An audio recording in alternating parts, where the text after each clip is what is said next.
All right, everybody. I am Kerry Garrison. I'm the Vice President here at Multicopter Warehouse. And today we're going to talk about preparing for your Daylight Operations Waiver. It's not a night operations waiver. It's a daylight operations waiver because the rule applies to daylight operations, and we're getting a waiver to get around the daylight operations rule. Hope that makes sense. That's why it's called a daylight operations waiver for night flying. And there's going to be quite a bit to this. As I said, while some of you guys were joining, this is probably going to be the most boring, technical, or in-depth webinar that you'll have attended in a while. So bear with me on that, and I'll do the best I can to get you guys through this. Let's see here. What you will need to put in for your waiver is you'll need to understand the waiver requirements. We'll go over that. The lighting requirements. You'll need to understand night vision issues. So we're going to cover those. How to test your pilots and visual observers. Not everyone who gets a night waiver is the remote pilot in charge. I can get one as the responsible party for my company and let my pilots fly under that waiver. So even though the responsible party in the company doesn't necessarily have a 107, there is a responsible person, and sometimes it's the pilot, sometimes it may not be. So that's why it says testing your pilots and visual observers. So you will need to create a test that you'll need to get out there about once a quarter so that people understand the night vision issues. This will be very important in making sure that you get your waiver approved. Then we'll go over the actual waiver text that you'll need to submit. And when we get to that part, I'll explain you need to rewrite that in your own words. If you just copy and paste and they see the same thing over and over again, they probably won't approve it. So you'll want to just reword it so it's in your own writing. And then we'll get into submitting the waiver. Robert's asking, can you be either or both? Yes. So I can be just the pilot, and I can also be the responsible party for my company, or I can just be the responsible party and never be a pilot. So it can go any number of different ways. So the responsible party does not have to be a pilot. The pilot does not have to be the responsible party, but I can be either one or both of those. So hope that made sense. So those are the requirements that we need to understand. And let's talk about lighting for a moment. You'll need a strobe that can be visible for 3 statute miles. I get a lot of questions about whether this has to be red or white or blue or green or whatever. In simplest terms, use white. White's going to be the brightest. So pretty simple, just use a white strobe. There's no reason to have colored strobes. We will get into, well, I actually have it right here, orientation lights.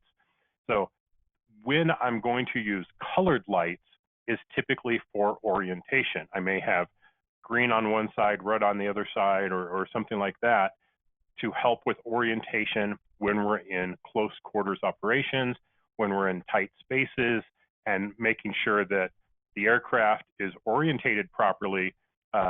That's when I may use colored lights. And we'll talk about that in the waiver text. And then we need to make sure that our landing area is lit.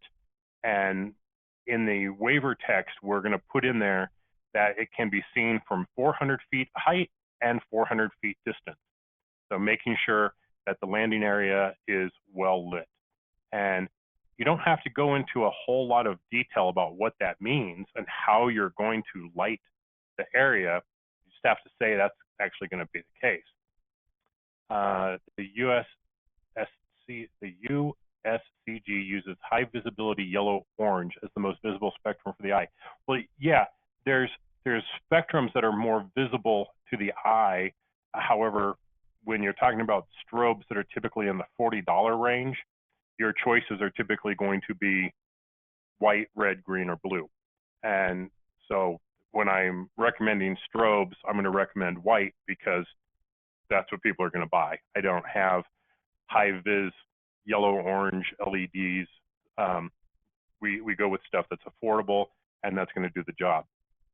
And then some of the aircraft today actually have this built in, like the new Matrice 300, the Matrice 210, or the 200 series V2. Those have top-mounted and bottom-mounted strobes that are visible for 3 statute miles. So that's kind of cool that those are already in there. Well,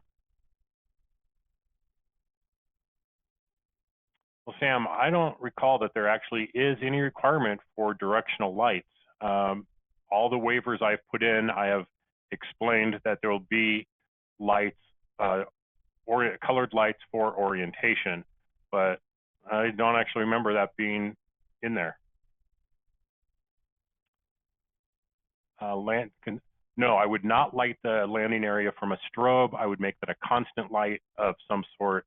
So LED strips, like if you can take LED strip lights and put them around a Hoodman landing pad, for example, and that can just do the trick. Or you can have little battery-powered or spotlights that you can pop into the ground and shine onto the landing pad.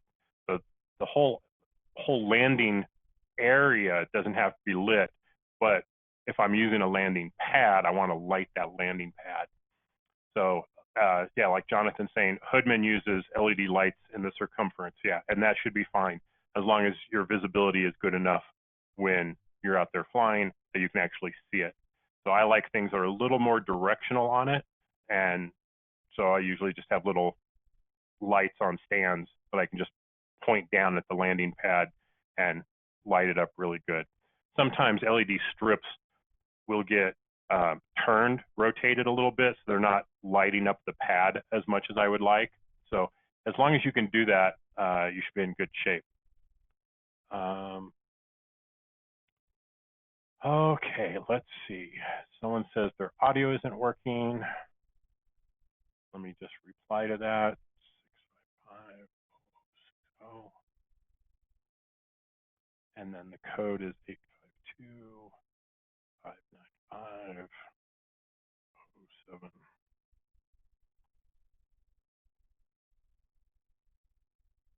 Okay, so send someone the information on how to get into the audio. Okay, so that's going to cover our lighting requirements. There's not a lot to it.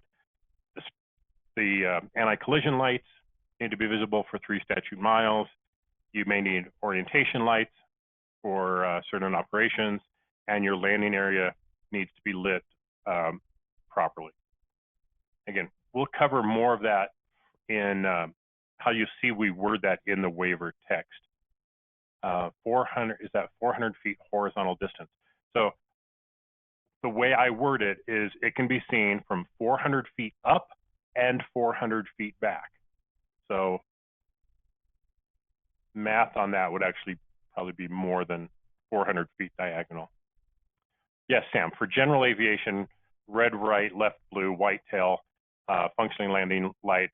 So we don't have a specific requirement for orientation lights. We typically define what our orientation lights are going to be in our waiver application. But I like to stick to standards. So it helps everybody. Red, white, left, blue, and go from there. All right, let's get into the next section here, talking about more of the waiver requirements that are going to be needed here. Oops. So you can find this information on FAAdronezone.faa.gov. And when it's actually hard to find, but if you can find it, this is what you'll see in there about how or what information is required to submit each type of waiver. So for a Daylight Operations Waiver, these are the things they want to see. So describe how you'll maintain visual line of sight during the darkness. How will the remote pilot in charge be able to see the SUAS or drone in the dark at the maximum planned flight distance and or visual observer. Okay, well, that's going to be covered by our strobe lights. What procedures will the RPIC and or VO follow in the event they lose sight of the SUA or drone in the dark? And that can be things like returning to home methods, compass orientations, things like that we'll talk about. Again, I'm going to give you all of the answers to all of this stuff. Question, are any of the built-in lights on Inspire 2 or Mavics considered legal or legitimate? Not for nighttime use. They need to be, they're none of those, the lights on the landing gear, none of those are visible from 3 miles away. So you would have to add a strobe. The only DJI products that have a strobe that meets the requirements are the Matrice 300 series, the Matrice 200 series version 2, and the Mavic 2 Enterprise if you have the beacon attachment on it. So those are the only ones that actually are going to qualify right out of the box. Let's see, next section, describe, oops, oh, man, I keep doing that. Describe how as soon as I change screen, I'm moving between 2 screens. Every time I move my mouse over it, moves it. Describe how the RPIC will see and avoid other aircraft, people on the ground, ground-based structures, and obstacles during darkness. How will you locate other persons, aircraft, obstacles, and structures in the dark? Well, you're going to have visual observers that are going to be on the ground. They're going to be looking. So we'll talk about that and how we're going to word that. What will you do if there's other persons or aircraft are located during the flight? You'll, reduce your altitude, land if necessary, avoid vehicles or people that are on the ground, common safety stuff. How will you avoid hitting obstacles or structures during the flight? Well, we solve that by going there during the day and figuring out where all the obstacles are. So you don't want to just show up at night somewhere and start flying, never having seen that before, because there can be guy wires, there can be power lines, there can be all kinds of things that you might not be able to see flying around in the dark. So we avoid that by going out there during the day. Does the Evo 2 have any lights for nighttime? Nope, it does not. You would have to attach a third-party strobe to that. Let's see, where was I here? Okay, I hate PowerPoint sometimes. If flight operations occur in an area with lighting sufficient for the RPEC and VO to see the drone or other obstacles, persons, or aircraft, how will they determine the lighting is sufficient before the flight? Well, it should be fairly obvious if there's enough light to see it, but you'll want to make sure that you plan properly so that you're not running into darkness. Again, these are all things that we have to describe in our waiver text of how we're mitigating all of these risks.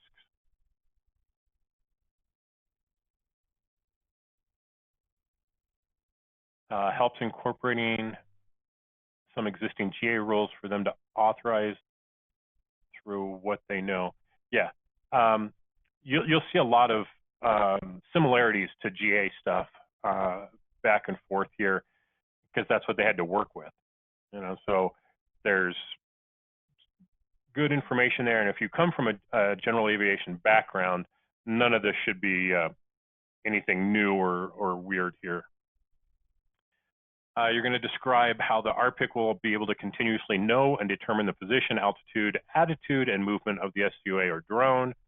How will you tell the direction of the drone is pointing or flying in the dark? Well, we can use orientation lights if necessary. We're going to use our visual observers. While keeping eyes on the drone, how will you continuously know the current real-time geographic location, altitude, attitude, and direction of flight? Well, we see that on our displays, on our mobile devices, or the monitors that we're flying with, so that we can see a map, our telemetry data, and we're just going to explain that our systems have this ability. What procedures will be followed to ensure all the required persons participating in the operation have knowledge to recognize and overcome visual illusions caused by darkness and understand physiological conditions which may degrade night vision? This wasn't written by me, I'll tell you that. So this is where I mentioned right at the beginning, you're going to have to develop a test to make sure that your people understand what these visual illusions are. And we are going to cover those visual illusions. Now, when I send out an email after, the email will probably go out this evening or at latest tomorrow morning. So since you have registered for this webinar, you'll receive an email with an attachment that has all of this in it. It will have my sample waiver text. It will have a test for your VOs and your pilots, along with a answer guide, so you know what the correct answers are, and kind of an overview of what all you need to do to submit the application. So it's all going to be in there, so you'll get all that. That's a package I normally charge $350 for, but because you attended this webinar, you're going to get that as soon as I send out the follow-up email. So you can look forward to that. Now, if you're watching this after the fact and you didn't sign up for this webinar, then you need to email us at enterprise@multicopterwarehouse.com, and we can help you out with your waiver. Okay, so yeah, good news. So I hope you guys appreciate all that. So we talked about we're on the bottom here. How will the knowledge be obtained? Who will document it? So that's going to be, the responsible person. Whoever that is going to be the knowledge person who will apply the tests and do whatever training is necessary to make sure that the people can pass the test. How will the responsible person verify the knowledge has been obtained and documented? Well, you're going to make them pass the test. They're going to have the test results with them in their operations manual, and it will be on file with the responsible person in charge. I'll send you a box of chocolates for that. Well, I appreciate that. So yeah, Sam, this does fall into some crew resource management. There's actually more about that in some other areas that we'll get to. This is really documenting the testing procedure and that the people have actually successfully passed the test. And then the last part will be describe how you'll visually be able to see the drone at a distance of at least 3 statute miles. And we're going to mention the lights that we're going to use and that you have certified and tested that they can be visible for 3 statute miles. So David's asking, is there a specific test for night flying? There's no test from the FAA for night flying. But in order to get your waiver approved, the FAA wants to know that you are testing the pilot and the visual observers to make sure that they understand the issues and complications of flying at night. So it's a self-administered test that you need to make sure you have documented in case something happens and the FAA says, well, where's all your documentation that these people have actually passed a test and that they're aware of the different issues. So that's where this test comes in that I'm referring to. Okay, let's talk about night vision issues. And maybe, and I'm curious, when we get through these, I'd be really curious to know how many of you didn't know some of these. So it's going to be interesting to hear what some of you guys think about this. So autokinesis is caused by staring at a single point of light against a dark background for more than a few seconds. After a few moments, it appears the light is moving on its own. Apparent movement of the light source will begin about 8 to 10 seconds.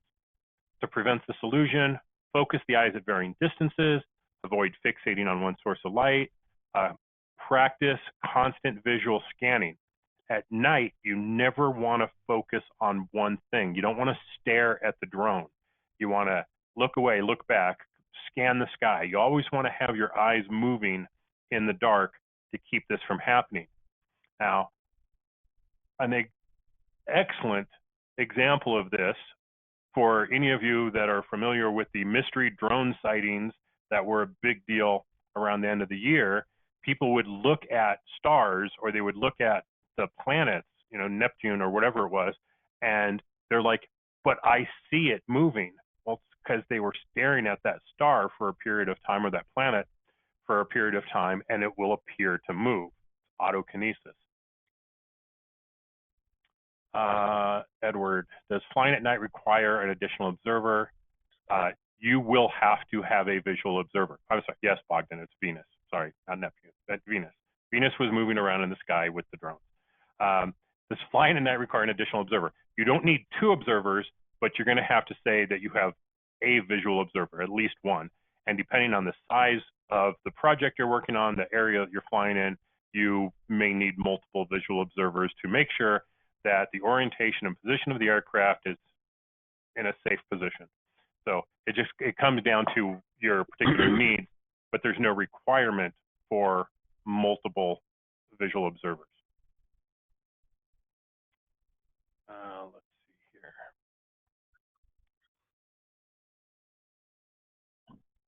here. Reversible perspective illusion. Wow, these are great phrases, aren't they? At night, an aircraft may appear to be moving away from a second aircraft when it is in fact approaching a second aircraft. This illusion often occurs when they're flying parallel to another's course. You should observe aircraft lights relative to position to the horizon. If the intensity of the lights increases, the aircraft is approaching. If the lights dim, the aircraft is moving away. So how do you get around that? Well, you are in constant communication with your visual observer to communicate and make sure that you both understand what's going on and can communicate the position of different things. Let's see here. All right. Now, man, I knew I forgot a slide in here somewhere.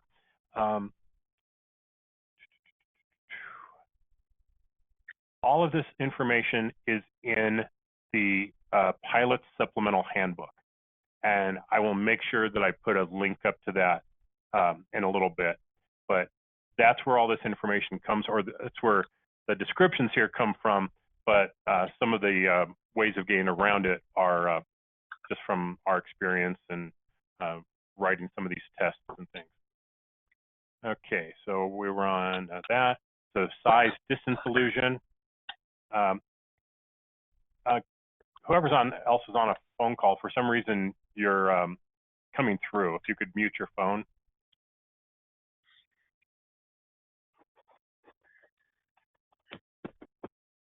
Let's see. I'm hearing somebody. So if you called in, if you could mute your phone, that'd be great. Okay, I'm trying to find a mute key, but I'm not finding one on this phone. I was only able to get on with the telephone. I was unable to connect to the audio. Who is this? This is Dan Hildsman. Huh? No, I don't think it can let me mute you either. Okay. Well, we'll just do what we can here. I'll try to be real quiet. Okay. Where was I?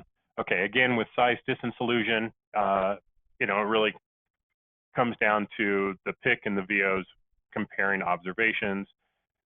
You want to make sure that you explain that you're going to be in constant communication. There we go. Let me see if that works. Okay. Get back to my questions. What is the current time frame for approval? Right at the moment, I don't know with all the COVID stuff going on. Typically, it's about anywhere from 1 to 3 weeks. So shouldn't be too long to get your approvals back right now.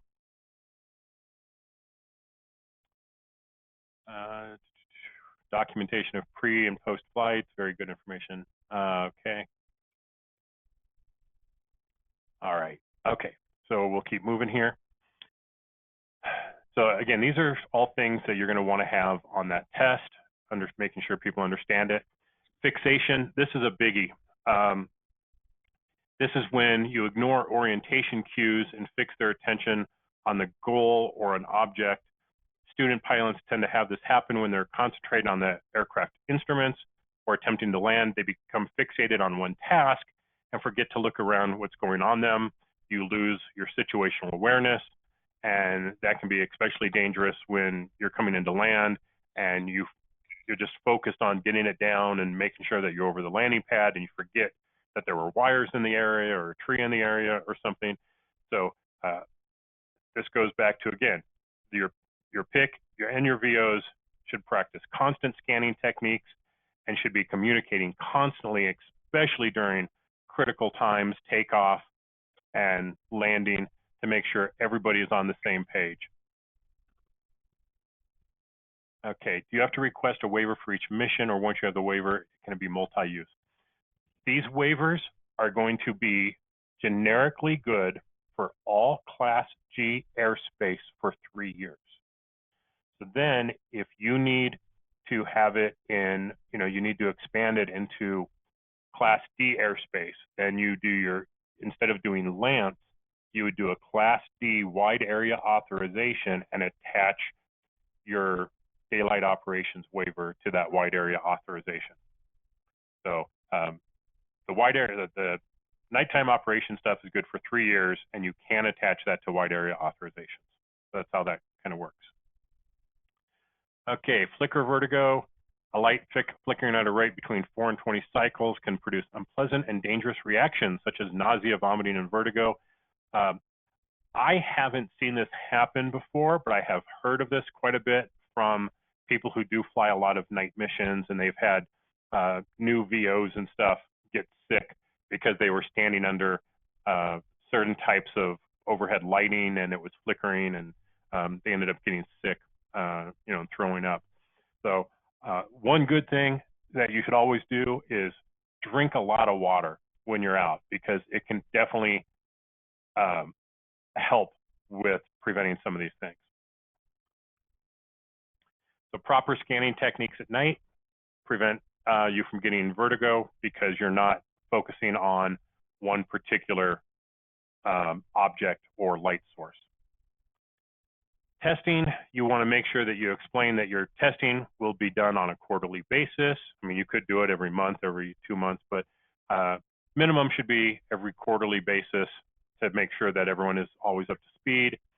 You want to make sure it's inside of the PIC's operational manual. So if you're going out and you're flying missions, you should have an operational manual, and that should have your maintenance logs in it. It should have any waivers that you have, any authorizations that you have.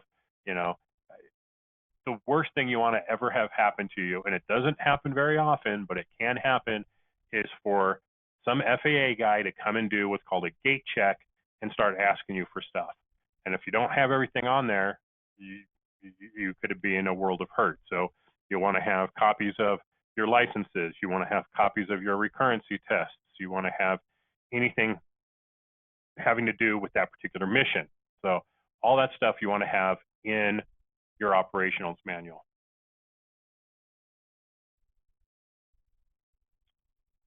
Okay, there's questions that are coming in over stuff that I already covered, and so those I'll get back to later on. So I'll try and keep the questions relevant to whatever section we're on for right now. Otherwise, we're going to be here for a while.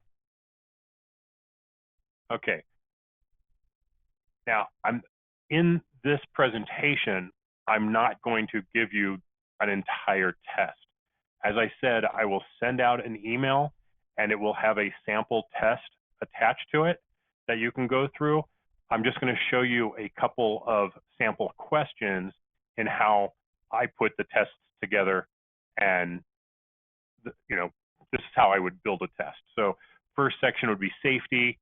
What is the flight crew safety procedure for possible intrusion into flight area by other aircraft? Do you alert the PIC, determine the threat, and watch closely? Do you determine the threat and notify the PIC if necessary? Alert PIC, receive confirmation, work together to determine threat and take appropriate mitigation actions. Anyone want to take a gander at the correct answer to this one? All right, so far everyone got C. Absolutely right. it's communication, communication, communication, communication, communication, right? So that's going to be always a biggie. So we want to make sure that there's constant communication going on. How should ground-based obstacles be avoided? These are covered in the pre-flight meeting and discussed there. They're covered in the pre-flight meeting and should be continually monitored by the flight crew, or the PIC is the only one responsible for obstacles. Okay, who's going to get this one right?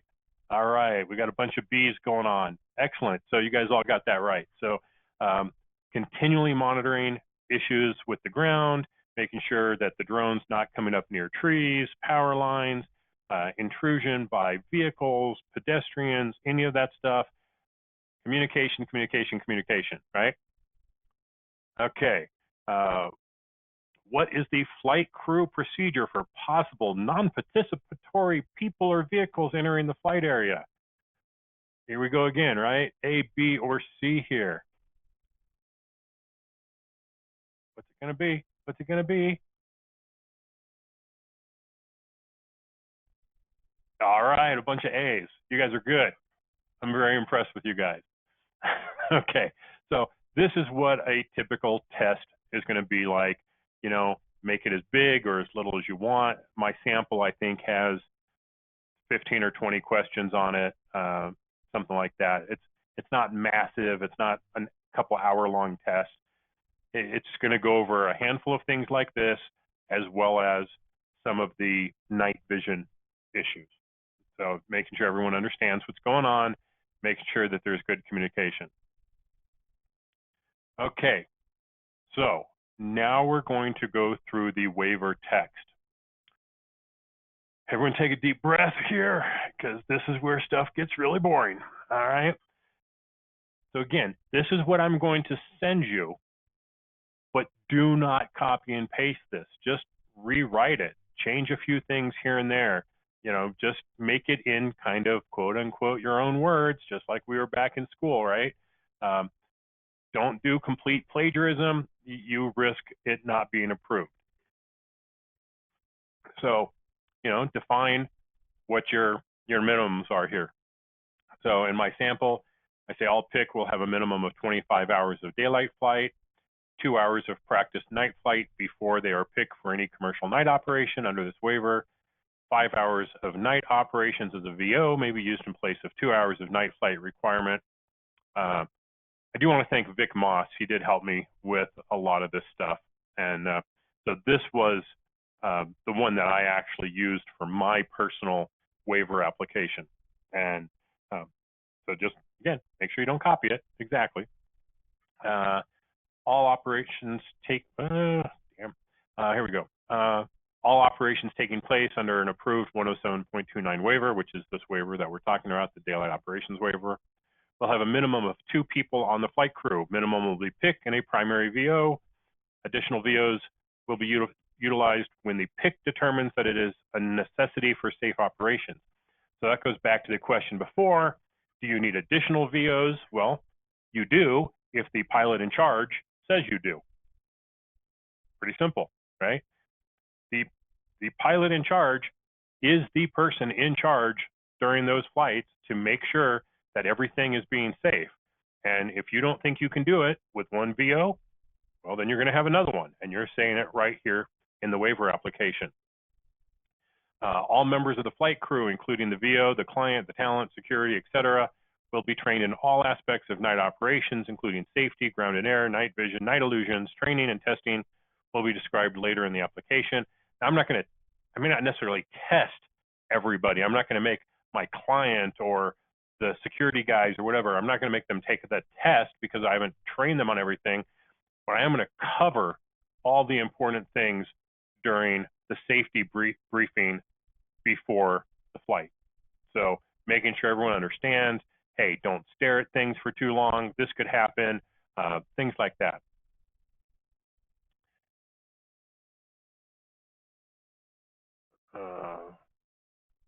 Okay, so would the practice flight time have to be with someone who has the daylight waiver? Not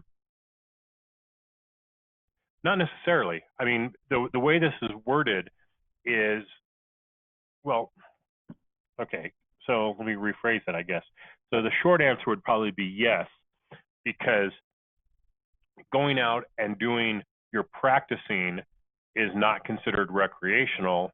Therefore, it requires a Part 107, which therefore requires a Daylight Operations Waiver. So yes, somebody with a night waiver would have to be there for your 2 hours of practice flight. Okay. I think I got that all out. Okay, so I think we covered this first section here. Go on to the next section. Describe how the PIC will see and avoid other aircraft. Well, here's our answer to that. PIC and VOs will maintain constant vigilance for any airborne or ground-based flight area intrusions. VOs will continuously scan both the sky and ground using techniques taught during pre-flight meetings. PIC will maintain constant contact with the flight crew audibly. Now, if you're all right next to each other, that's fine. You can talk to each other. If you're more spread out because of the area, then you may need radio communication. So they'll be instructed to listen for intrusion cues, motor sounds, voices, footsteps, etc., to make sure that they can detect somebody entering the area. If an intrusion is located, an alert and confirmation process described above will occur. PIC will immediately put SUAS in a safe hover until the intrusion threat has been determined. So someone hears someone walking by, and of course you don't have your flight over people waiver. It's, hey man, there's someone approaching my side over here. You know, pilot needs to confirm. Go, got it. I heard you. Okay, I'll go into a hover. Let me know when it's clear or what's going on. So constant communication. The one thing the FAA is going to love is you talking about how much you guys are communicating with your crew. So that's definitely a biggie there. For airborne intrusion, flight crew will also use known aircraft strobe locations, red starboard, green port, white fore and aft, to determine flight path of the aircraft. The strobes, you need to, when I talked about the strobe before, it needs to be on top of the aircraft. Having one on bottom is not going to help a manned aircraft that is above you to be able to see you, and that's what it's all about. So the strobe needs to be on top. Some of those aircraft I described actually have them on top and bottom, which is kind of cool. It makes it easier to see, but for the purposes of being located by another aircraft, you need to have a strobe on top. Flight crew needs to determine approximate AGL. If you cannot, PIC will immediately lower to a predetermined safe altitude, begin a controlled return to home procedure, or fly it back to a landing zone. So often we may have a secondary safe landing zone that's not necessarily our primary. So in case of an emergency, a case of some type of intrusion that could cause a safety issue, during the flight briefing at the beginning, before the flight begins, we may determine that we need to have a secondary landing zone somewhere else. And so if it's good, we go back to our original LZ. If we can't, we go to a secondary LZ. If it's an immediate safety threat, well, PIC will perform an emergency motor kill procedure as a last resort and only in an imminent collision situation, something I hope nobody ever has to do. Does the secondary landing zone need to be lit as the primary?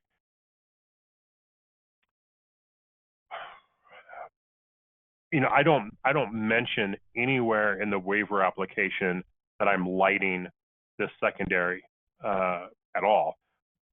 Maybe it's in a vacant lot across the street. Maybe it's the top of a closed parking structure. So I don't necessarily talk about what my requirements are as an emergency landing zone, but we're going to figure out where that may be in the case of a bad situation coming. And I don't necessarily, I'm not going to say that it has to be lit the same as the primary. That's not really the case. It's an emergency area somewhere. If aircraft is determined not to be a safety threat, the operation will resume with additional scanning focus being given to that sector of the sky where the aircraft was noticed.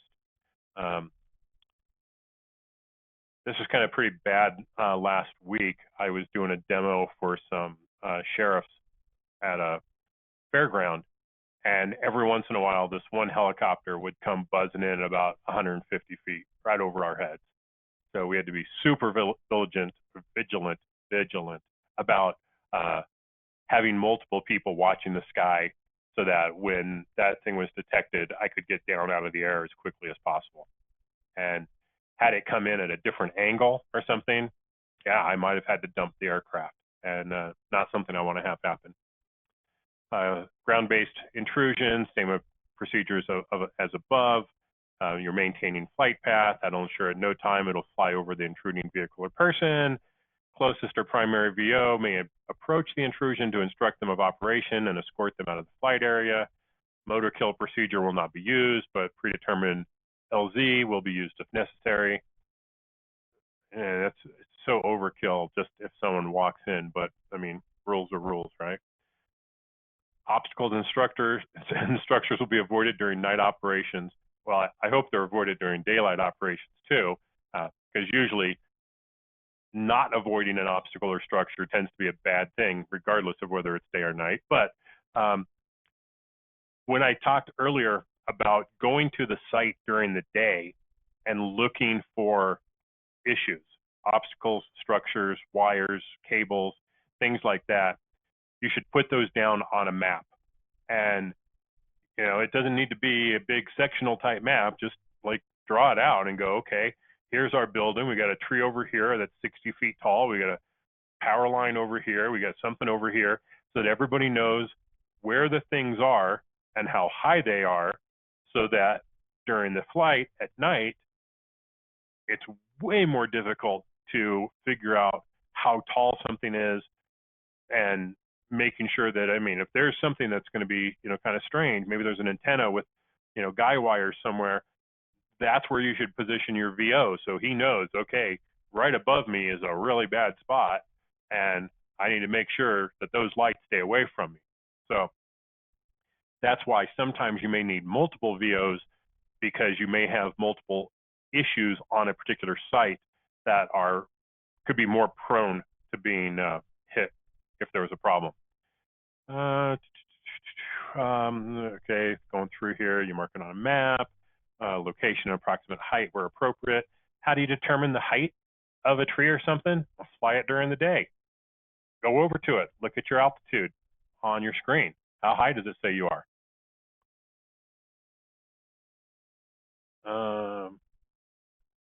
Oh, well, that was actually some of the questions.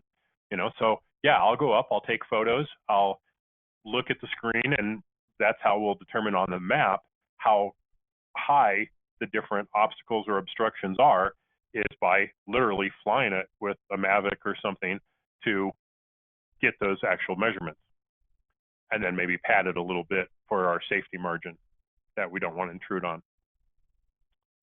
I lost my place in here. A daylight pre-flight will be taken to determine if structure roof can be used safely as an emergency LZ. I mean, sometimes that's the case. If it's flat and you may have access to it at some point, yeah, certainly a roof can be used. Are you going to do that on a, you know, an A-frame? Yeah, probably not. You know, it's not going to do much good. But on a flat roof, like my office building here, yeah, absolutely. If there was a problem, land it right on the roof. No big deal. And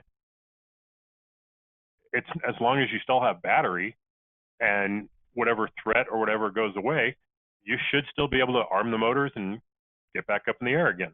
So it shouldn't be a big deal to use a roof as an emergency landing zone. Let's make sure if there's anything relevant here.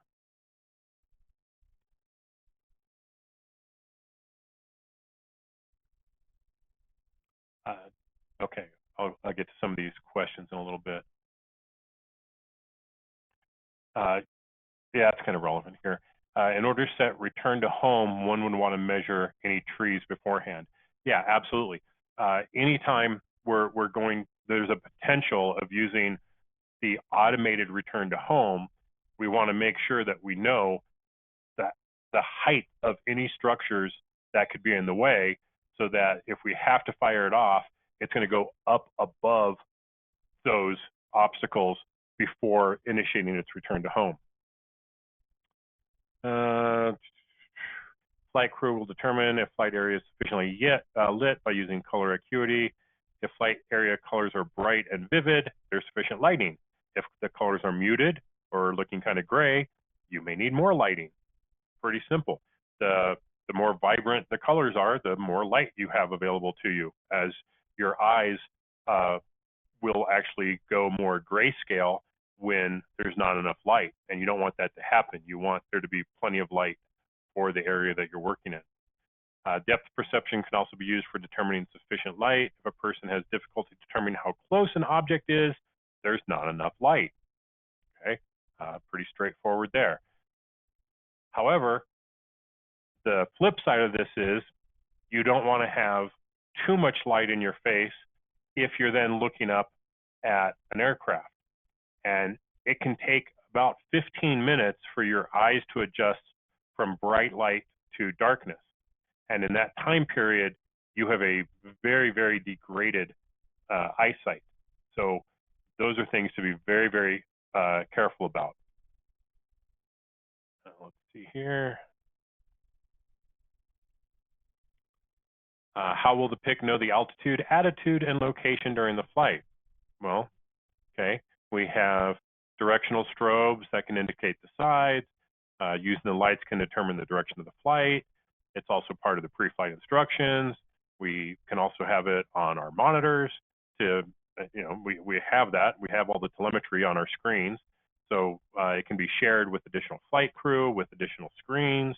So we have multiple ways of relaying that information to one or more people.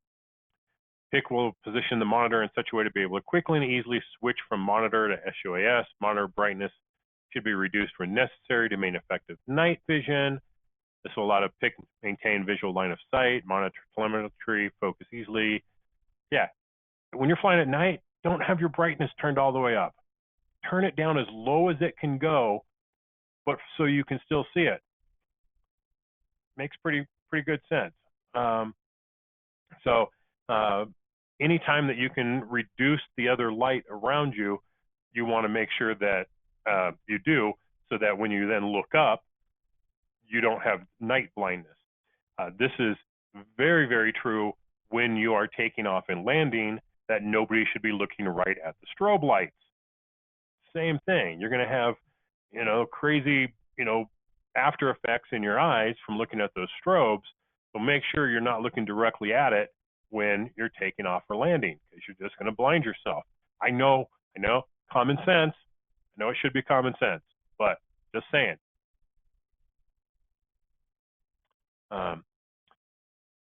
Okay, Michael does have a great point here. If you need to have additional lighting, flashlights, headlamps, vehicle lights, things like that, you want to make sure that those are red lights, because red will not have the same effect as a regular white light will on your night vision. So if you have people that need to be walking around, make sure they have, red flashlights. We have like a red gel that I can go over this LED panel in the back of my Jeep to cover that up, so we don't get night blindness from having that bright white light. The red light makes a big difference.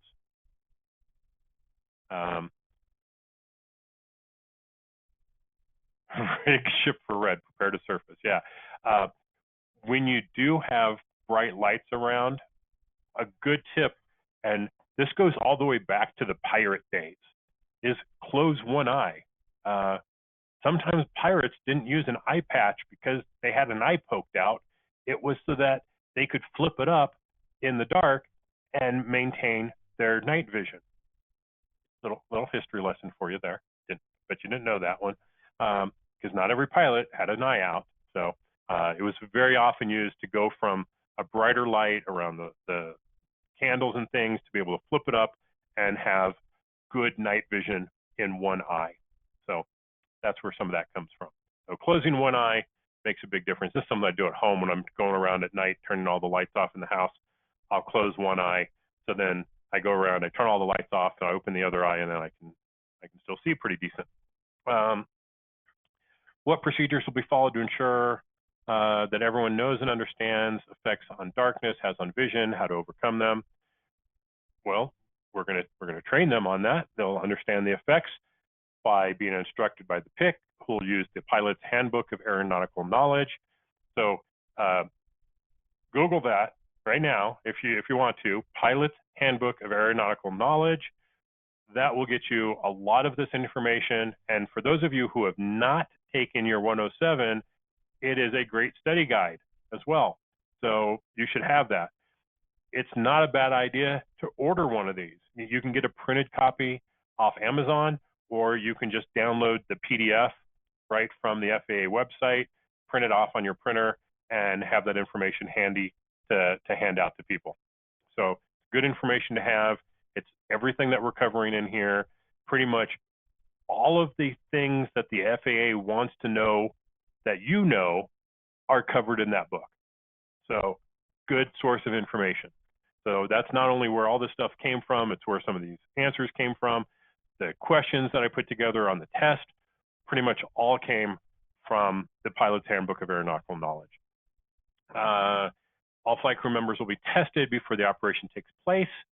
Each member will be given a written test or oral review if necessary. A score of 100% will be required. It'll cover safety mitigations as described above, night vision issues, responsible person. List on the waiver will maintain a list of scores. List will include the name, score, date, next due date, signature, blah, blah, blah, all that good stuff, making sure that you've documented that everyone has gone through this.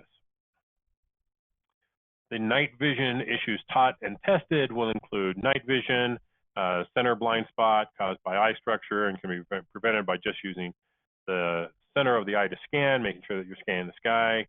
Night vision takes approximately 30 minutes to become satisfactory for nighttime operations. Your flight crew will be required to arrive on set at least 1 hour before operations are scheduled to start so that you have an hour of adjusting to the fading light. The area lighting will be reduced when possible to help maintain night vision. They'll be instructed not to look at installed lighting to prevent night blindness.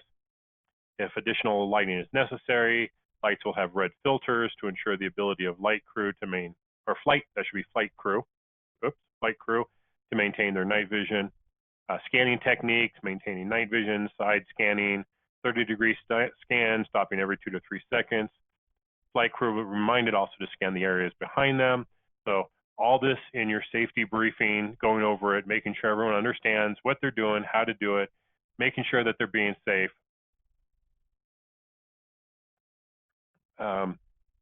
And all that good stuff. We'll cover all the night illusions. We already talked about all these night illusions.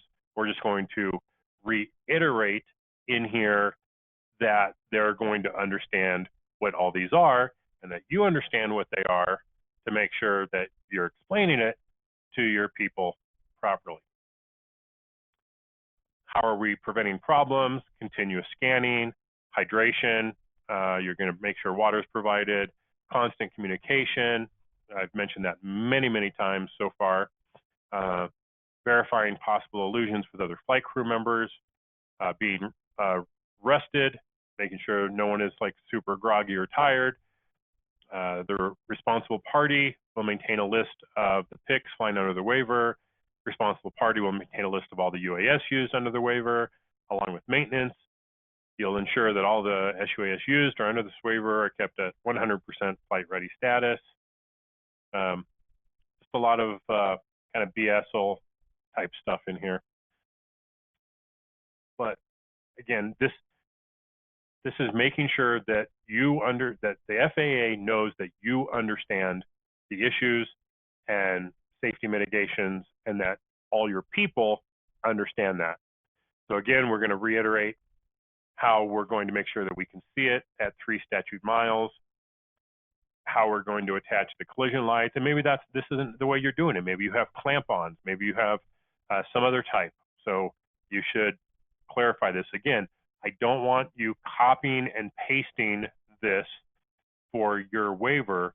You should change the, rewrite it in your own words, change it up here and there, but also on the things that get very specific, make sure that they're appropriate to your stuff, all right? Making sure the battery levels are sufficient, spare lights, ability to recharge strobes. So I actually put in here what I was using. Current lighting will include Firehouse Technologies Arc 2 strobes. So I flat out said, this is what I'm using. And I said, or other such lights, as long as they are tested and approved by the responsible party and the pilot in charge for 3 statute mile visibility. So I did come right out and say, I'm using this brand, this model, because they've seen it before. They know that they've approved waivers with that before.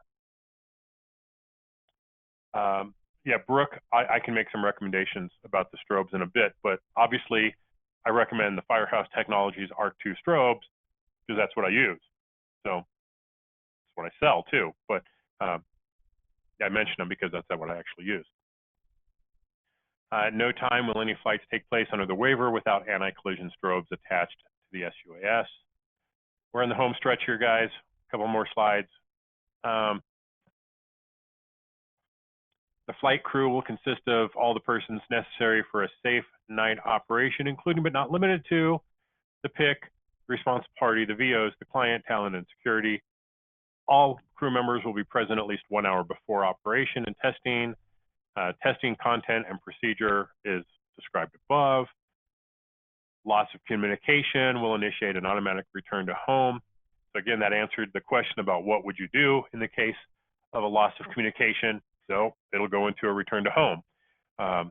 In the case of a loss of communication, it will go into a hover mode, wait for communication to be reestablished. If it's not, after 10 to 15 seconds, it will start the return to home. So just describe how your aircraft operates when it has this situation. So different machines do operate differently. There's different settings that can be used in some of the aircraft. So just put in here how your machine works. If it returns home after 2 seconds, then put in there that if it's lost after 2 seconds, it'll return to home point. And make sure it's verified by the PIC and the primary VO. Once it starts, SUAS will evaluate to predetermined safe return and return back to the home point. It'll come back and it'll descend and land. So a lot of overkill to describe what the return to home function does, but you want to be as clear as possible about it, just because remember, we're talking about trying to get a waiver from a government agency, so you can't put too much in here. You don't want to just fill it full of fluff, but you don't want to really overdo it. Okay, William, I'll get back to that. And JP, I'll get back to that. We have determined that if we follow these safety mitigation procedures, we can safely operate the SUAS in the national airspace at night. So that, I think, is a very important line there, that you've described everything and you're saying, based on this, we can fly safely. So kind of wraps it all up nice and neatly. It's all this is this waiver and all safety procedures are kept in a separate policy and procedure manual or the operational manual and kept up to date by the PIC or the responsible party. It'll also be on site for each and every operation taken under this waiver, again, being part of the operationals manual. Whew. Okay. So, like I said, we're in the home stretch here. So, how do we submit the waiver? We go to FAA.dronezone.FAA. That's not right. That's not right. It's FAA.gov. Gosh, darn it. Okay. Wow. Gov. That's a major faux pas right there. All right, there we go. FAA.dronezone.FAA.gov. We're going to create a waiver, and I'm actually going to walk through this with you here in just a moment.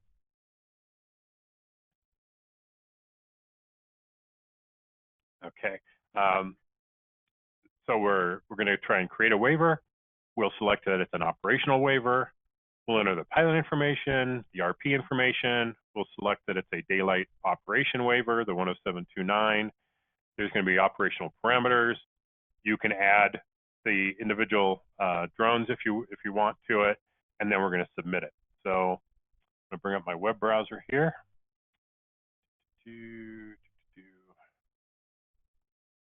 Okay, FAA dronezone.faa.gov. So if you are not familiar with this, you should be. Okay, this is where a lot of stuff happens. So this is where we register our aircraft. This is where we submit accident reports. A lot of stuff happens here. Okay, so I'm logged into my Part 107 dashboard. I have my inventory of drones here. I have how many users I have. So this is my login as the responsible party, and I'm my only pilot. So I only have one user.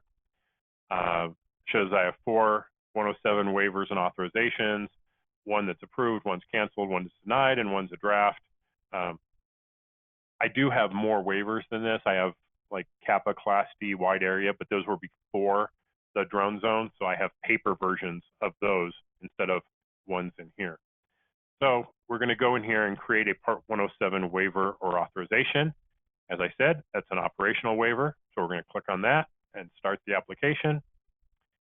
And we're going to give it a title, and we're going to call it nighttime ops. Doesn't matter what you call it here. Okay, who's the responsible party? Okay, well, I'm the responsible party. Even if I was doing this for my company here, I would be the responsible party, and then I could add people. Okay, is the pilot the same? Well, in this case, it is. It's me. So I'm just going to click that, saying it's the same. Probably should update my home address because I don't live there anymore. So if any of you see that and want to come knock on my door, go ahead, because I don't live there. Someone else does now. Okay, which waiver are we going to do? We're going to do for a daylight operations. Okay, now we're getting into our waiver safety explanation. And this is where we start putting in all of our text that we've come up with to explain how we're going to be safe. So all that stuff, the waiver text is all going to go in here. Okay, we're going to get to our operational parameters, and knowing that this could come back within a week or two, I'm really just going to call it today's date. So I'm going to go June 3rd, 2020, and I'm going to put it out 3 years. I'm going to go June 3rd of 2023. The location, like any Class G airspace. Okay. You don't need to go into a lot of detail here unless you are also applying for a wide area authorization at the same time, which I don't recommend doing. I think you should keep your waivers separate so that if there's one issue with one of them, it doesn't stop the other one from going through. So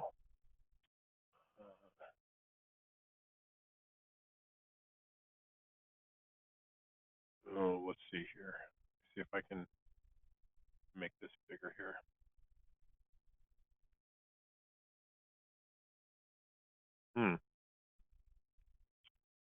Window.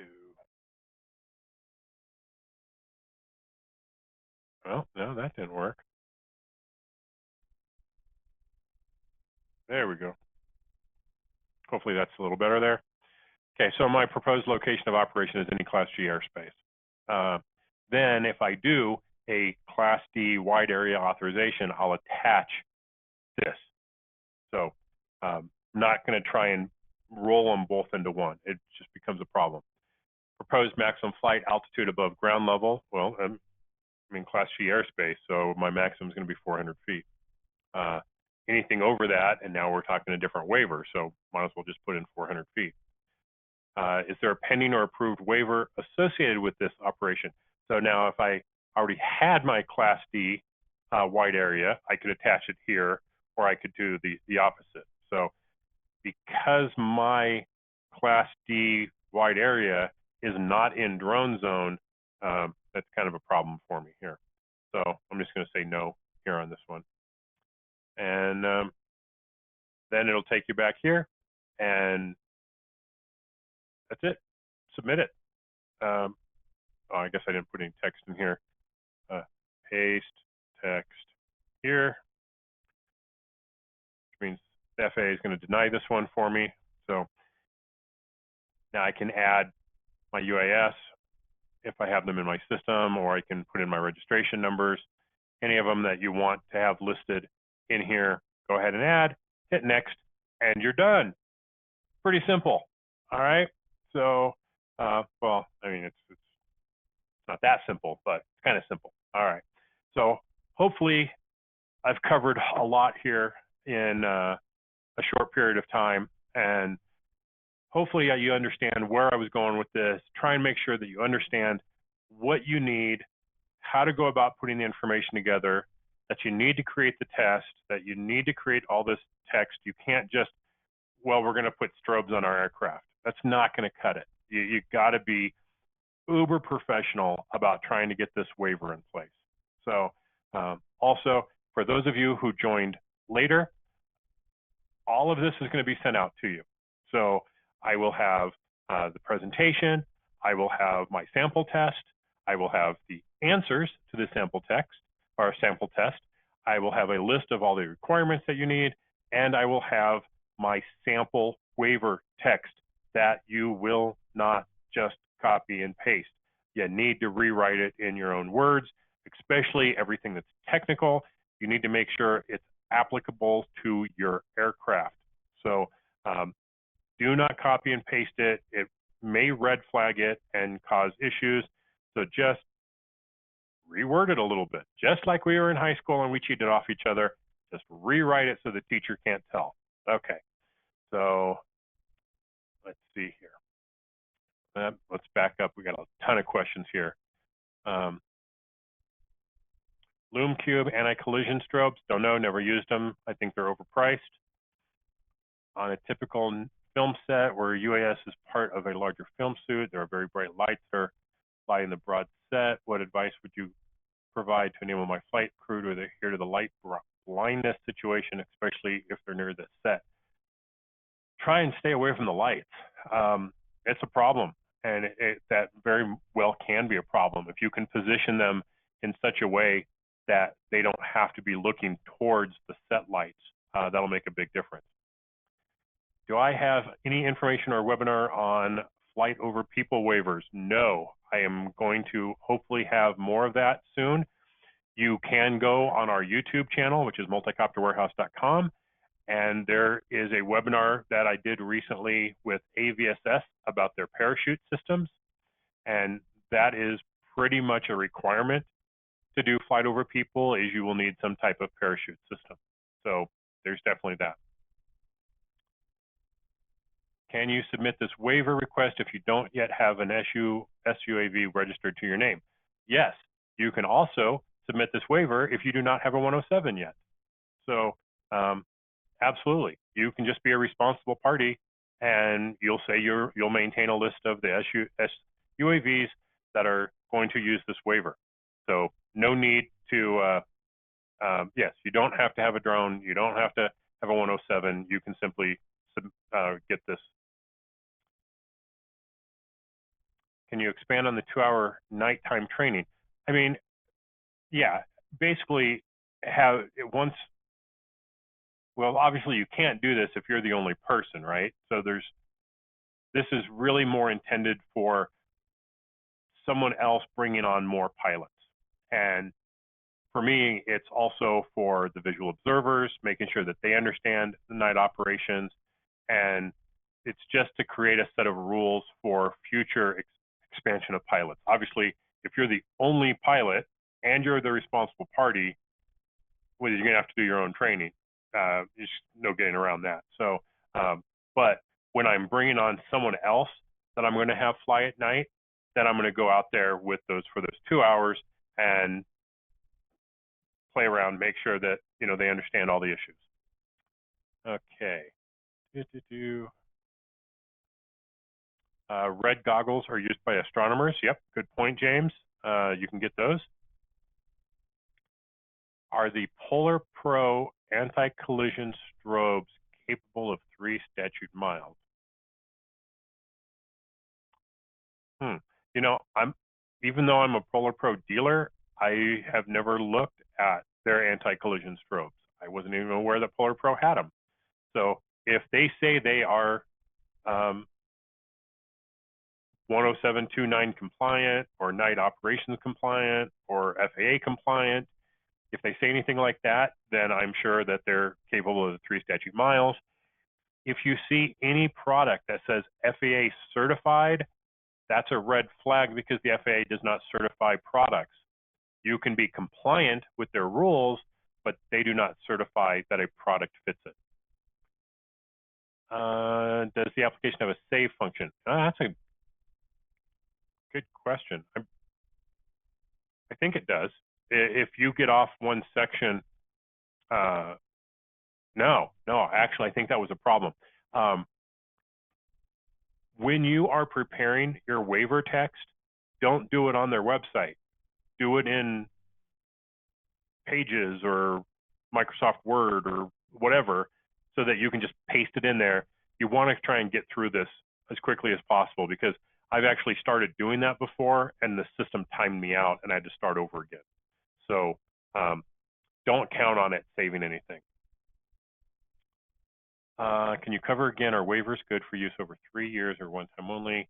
Do you need a separate waiver for each type of airspace? Okay, so I'm going to get back into, there's a couple of questions regarding this particular waiver and what it's good for, okay?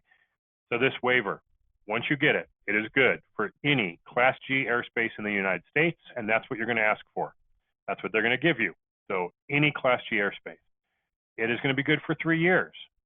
It is not location dependent. It is not time dependent. It is not aircraft dependent.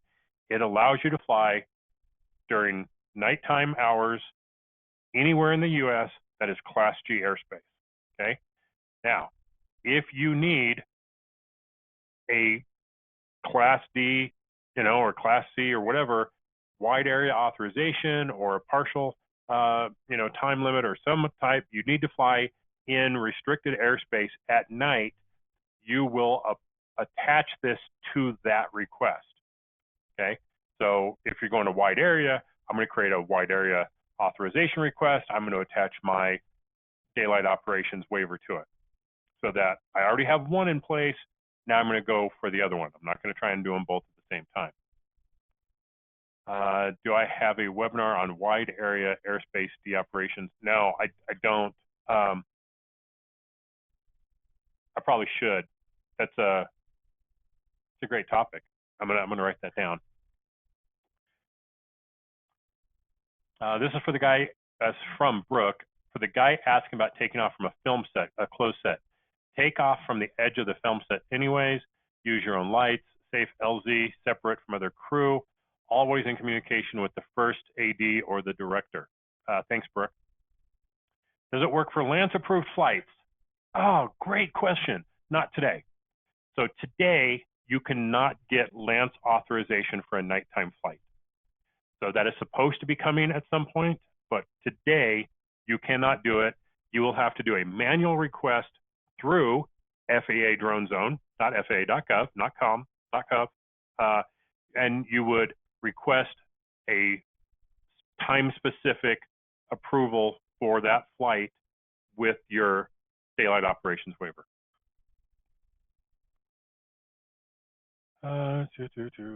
For testing strobes at night, can the tethered SUAS be used, hovering a known 3 statute mile to certify that it meets the requirements?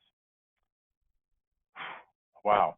So that's kind of a loaded question, because you can't fly even a tethered drone at night without your Part 107. So how are you going to certify that your lights work? Now, the way we do it here, I'm in Colorado, and there's a location that we can go to that is on 2 sides of a valley, and it's about 4 miles across, and straight line of sight from ridge to ridge. So we can be on cell phones or radios, and we can try different lights to see if they can be spotted at that it's just shy. It's like 3.7 miles, 3.8 miles. And if we can see it across that valley, then we know that they're good, and we don't actually have to put aircraft in the air to test them. We can see it across this valley. Sometimes you can do that from, a building to somewhere else, or from a building to the ground. There's multiple ways of testing that. Is there such a thing as requesting too many waivers? No, I know people that have 50, 60 waivers, so not an issue. In part 107, the PIC can also be a VO. Would seem a simple night flight could easily done by the PIC, also functioning as VO, and would that be okay? No, not really, no. You would actually probably have to put in a waiver to get around not having a VO at night. If you do not specify that you're going to have a separate VO for a night flight, they're going to deny it. I'm just telling you, they will very likely deny it. If you have a Class B, C, D waiver, is it restricted to the particular airport or airspace? Yes, it is. So my only Class D airspace authorization I have is CAPA, which is Centennial Airport here in Centennial, Colorado, because it's the only place I fly where I'm in Class D airspace. Most everywhere else, I can just get quick Lance authorization, but my office is in CAPA Class D airspace. So when I submitted for my wide area authorization, it says CAPA Class D, and you will adhere to the facility map for altitudes. So it's a waiver. A specific waiver is for a specific location. So if you have 10 airports around you, you're going to need 10 waivers, or not waivers, 10 authorizations. The strobes available on our website that I recommend are the Firehouse. We have several different models to choose from. We have a brand new one called the Arc XL, I believe, which not only is an extremely bright strobe light, it also has a feature that if the aircraft does not move for, I want to say it's 3 minutes, then it starts sounding an alarm. So if you had to ditch it in a field, or it went down somewhere and you're having trouble finding it, then after it's been idle for 3 minutes, it'll start beeping very loudly. So I highly recommend the Firehouse strobes. It's almost the only thing I've been selling. I've tried some other products in here, but I have stuck with the Firehouse strobes because we've tested them. They work. They're great. They're cost effective. I have nothing but good things to say about the Firehouse strobes. Jonathan is saying the Polar Pro drone strobe is only up to 2 miles visibility. Well, that's pointless. So, I mean, okay, that may be fine for hobbyists, because a hobbyist doesn't necessarily need a Daylight Operations Waiver. But if you're going for a 107, it's got to be 3 miles. So Polar Pro drone strobe is kind of pointless at that point.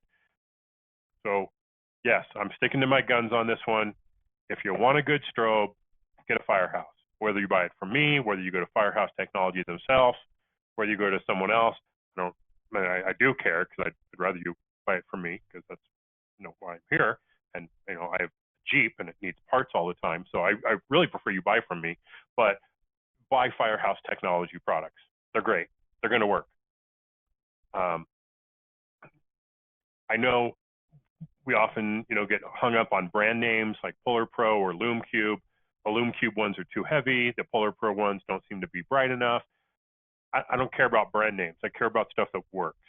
And I don't sell anything out of our store that we haven't tested and are absolutely sure that it's going to do the job. And so, final time, Firehouse Technology strobes.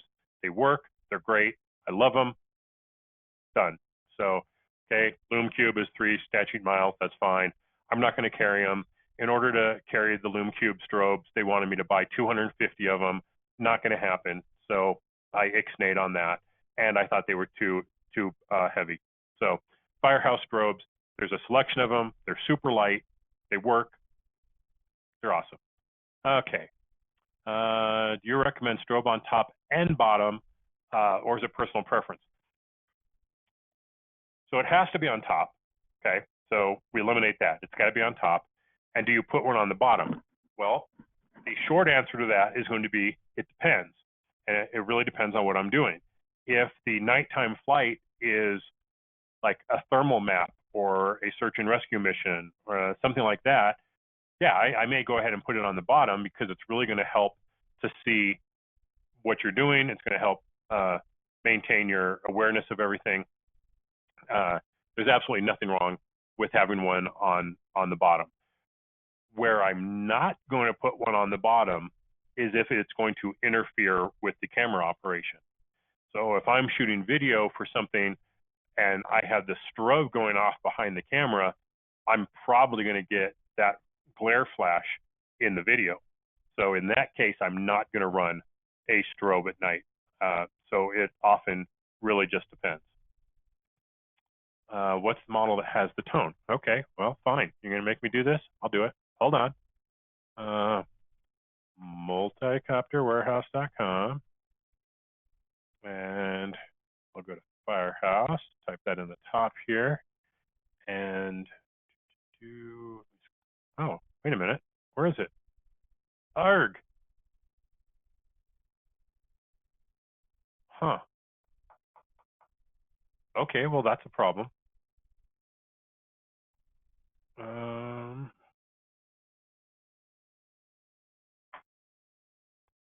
Hold that thought for just a moment. I need to see if it's, did somebody forget to put it on our website? I have them in stock. I just got them.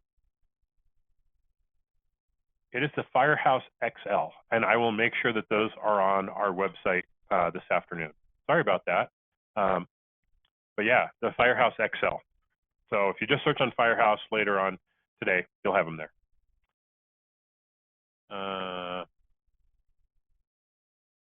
Okay.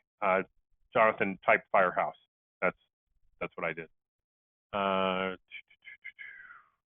Okay. Non-related question, but I'm curious, what program are you using to teach this material? I just did this in PowerPoint. I normally do my presentations in Keynote because I use a Mac, but in order to basically zip this up and put it online somewhere for people to download, PowerPoint is more universal. Pages can read it, PowerPoint can read it, but if I do it in Keynote, but if I do it in Keynote, then PowerPoint can't read it. If I convert it, then it loses formatting. So this one was done in PowerPoint. Can the strobe lights coexist with the parachute system when mounted on the drone? Almost always, yeah, because there's usually multiple ways of attaching the strobes. Sometimes they can go right on top, which, okay, if that's where the parachute goes, then I can put the strobes on the arms. Like, you know, there's usually multiple ways of attaching strobes that aren't going to interfere with something else.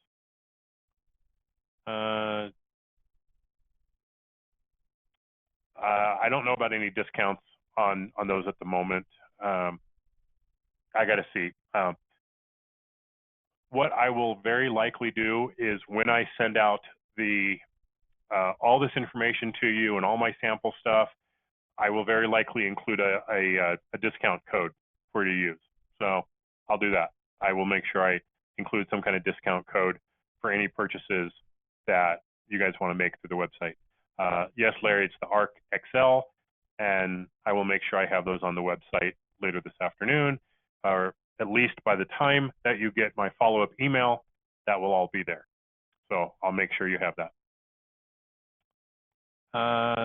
No plagiarism discount code, excellent presentation. Thanks. All right, man, you got it. Thank you guys for joining. I know this was not the most exciting, fun-filled, entertaining webinar you've ever been to, but I really, really hope it was valuable to you. Here's what I tell everybody. The very first thing you should do is get your Daylight Operations Waiver. whatever. Oh, I'm never going to use it. I'm never going to use it. Well, get it. All right. Absolutely get it. And the reason being, because it's better to have it and not need it than need it and not have it. Right. Well, I only shoot real estate. Well, yeah, but have you ever seen a really nice house lit up at night? Well, there you go. I mean, there are numerous reasons to have your daylight operations waiver. Every person with a 107 should have a daylight operations waiver. The thing to do. So go for it. If you have problems, if they deny it for some reason, shoot me an email. It'll all be in the information I send you. My contact info, it's kgarrison@multicopterwarehouse.com. Shoot me an email if you have any problems with your waiver. I'll help you out. And hopefully get all of you guys up to speed on getting your waiver. This is the #1 waiver to get, bar none, because you never know when you're going to need it. So again, hopefully this has been valuable to you. Really appreciate you guys spending some time with me this afternoon. And for those of you who joined late, I'm sorry. I don't know why the system messed up and sent some people the wrong start times. Everything was a mess with GoToWebinar today, so I can't really explain it, but I will get all this information out to everybody, make sure that you have it all my sample stuff, all the questions, everything that you need. Like I said, normally this is a $350 package that I sell, and it's yours for joining this webinar. And honestly, I really appreciate you guys joining. Not my funnest webinar, but really important info. Thanks, everybody. And I will, oh, wait, a few more questions, I think, here. Aeronautical twilight occurs much earlier than you think, but that doesn't matter. We're dealing with civil twilight. Thank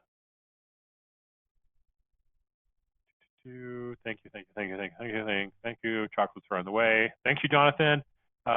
Milk chocolate, not dark chocolate, just saying. All right, guys. Thank you so much. We'll see you next time. Watch for emails with more webinars. I try and do one every Wednesday so that there's constant sources of good information out there. You can go to multicopterwarehouse.com. There's a link there that is for our training and events. If you're local to Colorado or you like to travel to Colorado, I cannot wait. We just finished our new training room, and we're going to be doing in-person trainings on a number of different topics. So watch for that, Pix4D, different mapping things, all kinds of cool stuff we're going to be doing and sharing with you. So thanks for attending.